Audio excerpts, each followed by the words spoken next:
അനധികൃതമായി ട്രെയിനിൽ കടത്താൻ ശ്രമിച്ച 37 ലക്ഷം രൂപയുമായി മധ്യവയസ്കൻ റെയിൽവേ പോലീസിന്റെ പിടിയിൽ. ചെന്നൈയിൽ നിന്ന് വന്ന ചെന്നൈ എഗ്മോർ കൊല്ലം എക്സ്പ്രസ് ട്രെയിനിൽ കടത്താൻ ശ്രമിച്ച പണമാണ് പിടികൂടിയത്.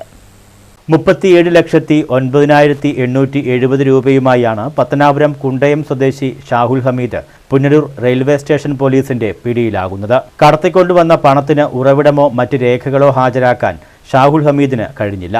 സമാനമായി ബാംഗ്ലൂരിൽ നിന്നും പണം കടത്തി കോട്ടയം തലയോലപ്പറമ്പിൽ വെച്ച് പിടിക്കപ്പെട്ടതിന് ഇൻകം ടാക്സ് കേസ് നിലവിലുണ്ടെന്ന് ചോദ്യം ചെയ്തതിൽ മനസ്സിലാക്കാൻ സാധിച്ചുവെന്ന് SHO പറഞ്ഞു. റെയിൽവേ വഴിയുള്ള മയക്കുമരുന്ന് കടത്തൽ തടയുന്നതിന്റെ ഭാഗമായിട്ട് ട്രെയിനിലെല്ലാം കർശനമായ പരിശോധന നടത്തി വരികയാണ്. തൽഫലമായി ഇന്നലെ വൈകിട്ട് മുതൽ പുനലൂർ റെയിൽവേ പോലീസും മധുര RPF ക്രൈംബ്രാഞ്ച് ഉദ്യോഗസ്ഥനായ കുഞ്ഞുമോന്റെയും സംയുക്തമായ ആഭിമുഖ്യത്തിൽ ട്രെയിനുകൾ പരിശോധന നടത്തി.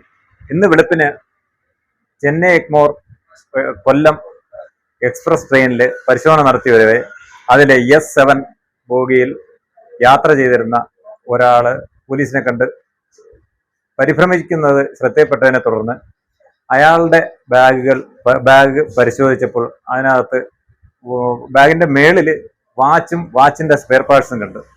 തുടർന്ന് അത് വിശദമായി എല്ലാ സാധനങ്ങളും എടുത്ത് പരിശോധിച്ചപ്പോൾ ബാഗിന് അടിയിൽ 500-ന്റെ നോട്ട് കെട്ടുകളാണ് കണ്ടത്. അത് അയാളോട് ചോദിച്ചപ്പോഴത്തേന് ചെന്നൈയിൽ നിന്ന് കൊണ്ടുവരികയാണ് എന്നാണ് പറഞ്ഞത്. അതിനെ സംബന്ധിച്ച് രേഖകളോ മറ്റ് ഒന്നും പുള്ളിയുടെ കയ്യിൽ ഇല്ലായിരുന്നു. തുടർന്ന് അയാളെ പുനലൂർ ട്രെയിനിൽ നിന്ന് ഇറക്കി ഇവിടെ കൊണ്ടുവന്ന് പരിശോധിച്ച് നോക്കിയപ്പോഴത്തേന് അത് 37 ലക്ഷത്തിലധികം പൈസ ഉണ്ടായിരുന്നു.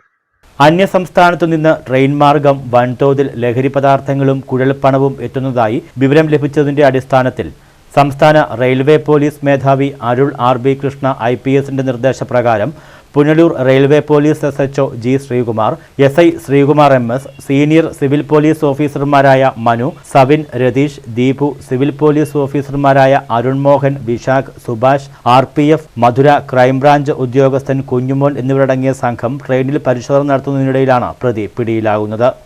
ന്യൂസ് ബ്യൂറോ, കൊല്ലം.